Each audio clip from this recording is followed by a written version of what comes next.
The thought of being in an office building, a restaurant, or on public transportation has never been more frightening as evidence emerges about just how efficiently the novel coronavirus can spread through crowded indoor spaces.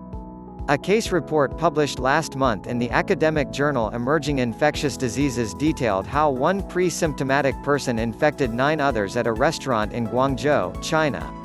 The 10 people were spread out across 3 tables and overlapped in the restaurant for roughly 1 hour.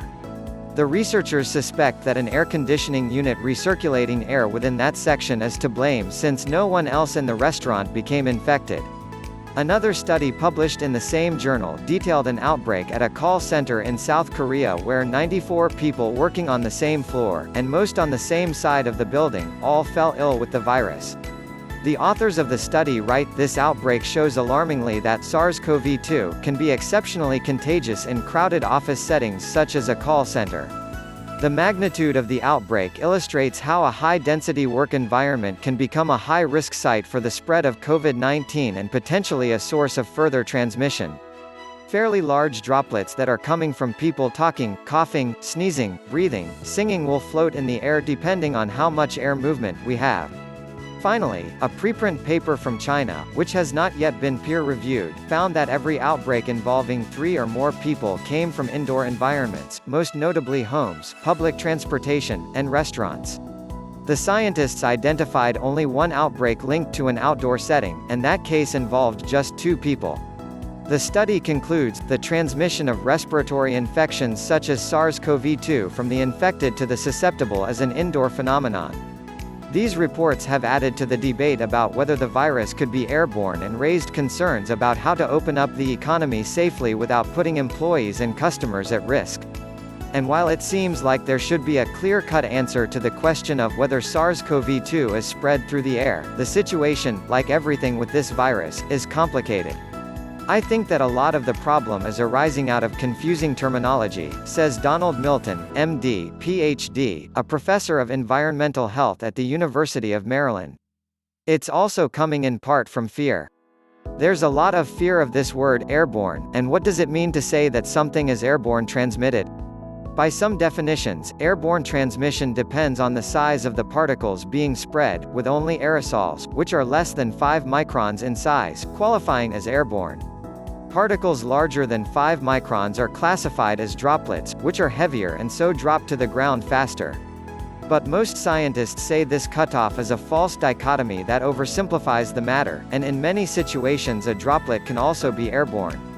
Aerosol means that it's something that can float in the air, and how big it can be depends a lot on how much movement there is in the air, Milton says.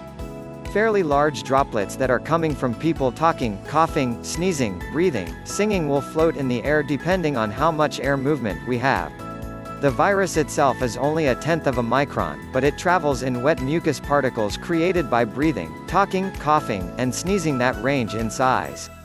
The conventional thinking has been that the average respiratory droplet is about 10 microns and travels roughly 2 meters, hence the 6-foot social distancing guidelines. However, several studies have now found evidence of aerosols containing SARS-CoV-2 in hospital rooms and areas around people infected with the virus. Also, droplets can quickly evaporate and shrink in the air, causing them to stay afloat longer. Another definition of an airborne infection relies on the result rather than the mechanism. The way it's defined is that we need to see and make the observation of people at a distance becoming sick, says Richard Martinello, MD, an associate professor at Yale School of Medicine who specializes in infectious diseases.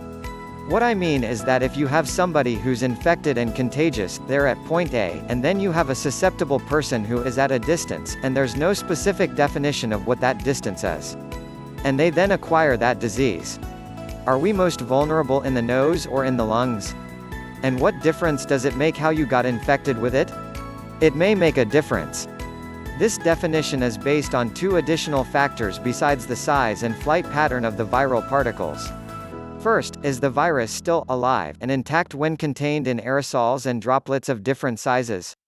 Just because viral RNA is detected on a surface or in a person, it doesn't mean the virus is still infectious. The RNA could be from dead virus that can no longer replicate and infect a cell.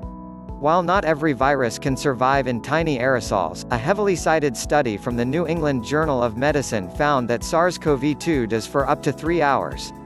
The other factor is the impact of the particle size on seeding an infection. Large droplets can't get deep into the lungs, so a virus that only survives in larger droplets would have to be able to enter the body through cells in the nose. On the other hand, some viruses infect cells in the lungs first, so they would need to remain viable in smaller aerosols. Right now, scientists are fairly certain people can become infected with SARS-CoV-2 in the upper respiratory tract, but they don't know if an infection can be initiated from tiny aerosols that bypass the nose and travel down to the lungs. We don't know where we are most vulnerable, says Milton. Are we most vulnerable in the nose or in the lungs? And what difference does it make how you got infected with it? It may make a difference.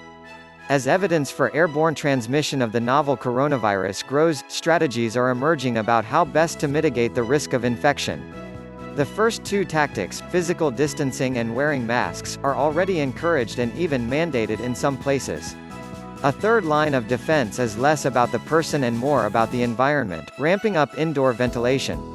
A recent study published in Nature found coronavirus RNA in the air in 2 hospitals in China, although the researchers did not establish if the virus was able to infect people. The concentration of the virus varied dramatically depending on where in the buildings the scientists tested. Aerosol virus levels were virtually undetectable in specially ventilated patient rooms and open-air public waiting areas.